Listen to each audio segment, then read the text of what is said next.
samari kika duba, ke ce na yi wa tambari a zuci na zaba. Soyayyar ki ban jin bari da kowa sai mi gaba. Mutuncin ki mutunci na, kin zama rabin jiki.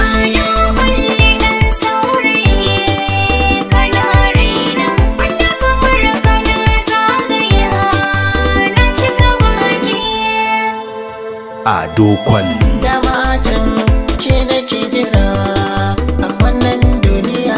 Duk abin da sami an tsara mai zauna lafiya. Da cikin garin nan sun miki shaida akwai tarbiyya.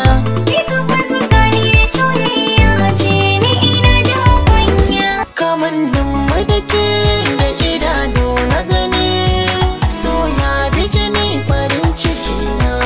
Ke ce farko a cikin raina ne ya ajewa.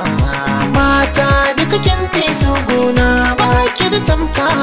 Ke ce sarauniya na baki zuciya, ke ce guda ɗaya duniya ta masoya.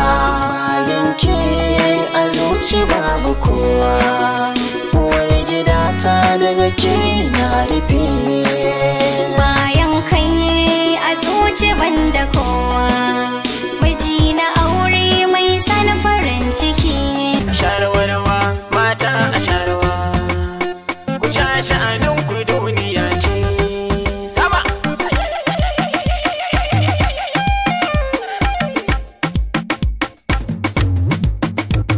A sharwarwa mata a sharwarwa, ku sha sha'anin ku duniya ce sama mata.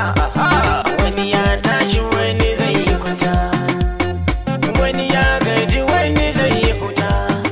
Kai gidan duniya rawa ta 'yan mata, in ji Adamu dan gidan su Gwanja.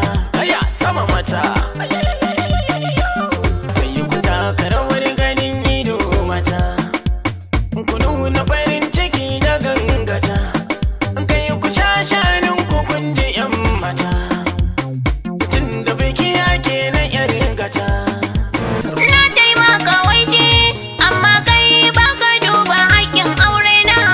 Ya 'yar uwa ke lura duk abin da yake faɗa bai karya ba. Lallai akwai dalili ke bincike shi ai ba kyake gani ba. Ni ce uwar gidan nan ka sa yaron ya ba ta kallon girma na. Zanin gadon ke datti ko in ce shimfiɗar ke ba kya gyara ba. Rigar bacci ke tsami ko in ce fulallukan ke ba kya wanke ba. Za ku yi na'am da ni ran da daga na sake ganin ku a kwana na.